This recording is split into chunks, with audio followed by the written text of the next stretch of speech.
Pergi Dino tu kawan saya. Oh, ya ke? Adik Kaisar Aru. Saya cakap, sebab saya pun nak jadi joki ni, saya buat main drift. Tak apa, mana-mana boleh buat salam alaikum. So kita nak tanya sikit lah masa pakai tu kan. Sebelum dengan selepas tu, beza tak kat kereta ni dulu? Dekat kereta ni, beza. Ya. Dia beza dari segi gear auto. Dia punya gear tu smooth lah. Lepas tu dari segi kereta ni kan lama. Tahun dia? 95. 95. Tapi saya restore sikit-sikit. 30 tahun dah Jadi cantikkan lah.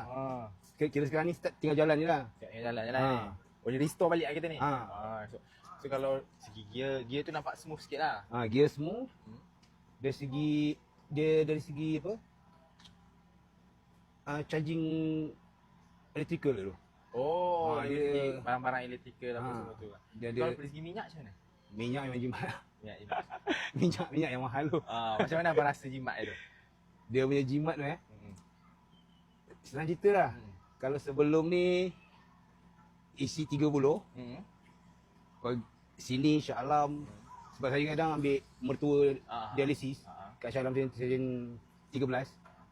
Memang 30 tu sini Shah Alam sini pusing dia, kira banyak lah dia punya turun dia. Macam ni kalau isi 30.5 turun lah sikit. Sikit lah. Sana Corolla tapi SEG bawah benda ni. Yang itu itu dah buat semula. Untuk throttle dia sebab 4 throttle lah enjin tu. 20 valve 4 throttle. Dia 4 piston tapi 20 valve. Throttle dia 4. Biasa kan throttle 1 kan. Dia 4 throttle dia. Jadi throttle 4 minyak sini banyak ah. Minyak jimat. Yalah kita dah upgrade kan.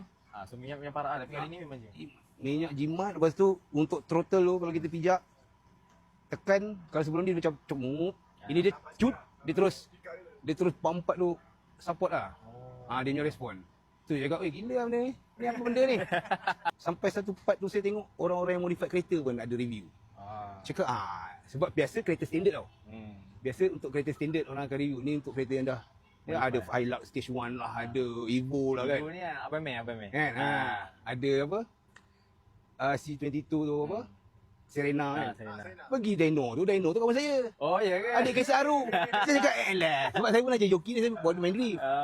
Kereta tu buat drift? Tak, saya main drift. Saya pernah jadi joki adik Kaisar Aru. Tu saya adik yang review lah tu lah. 3 horsepower ni kan. Siapa nak bagi? 3 horsepower. So sebelum ni lah kan, yang sebelum abang beli ni kan, ada tak skeptikal macam betul ke jadi produk? Saya tak tanya orang tau. Saya suka mengalami sendiri. Jenis kaki langgam je. Saya tengok sampai sampaikan. Yalah, biasalah kita iklan ni kita bukannya tak percaya, tapi kita kaji lah. Kaji betul benda tu memang dah kerap lalu kat kita. Itu dah memang Allah suruh lah tu. Apa lagi? Kita lagi apa nak lawan apa dia kan. Dia keluar. Patutnya gambar lain kan. Gambar kayu balak ke apa ni. Dia juga. Ada iklan dia. Ni Allah suruh ni. Jadi aku kena kaji benda ni. Ada tengok dia punya review. Sampai part yang tu adik tu lah dah last. Sebab dia memang tuner. Dia memang tuner. Memang joki. Dia memang seorang tuner. Jadi dia lagi faham benda ni.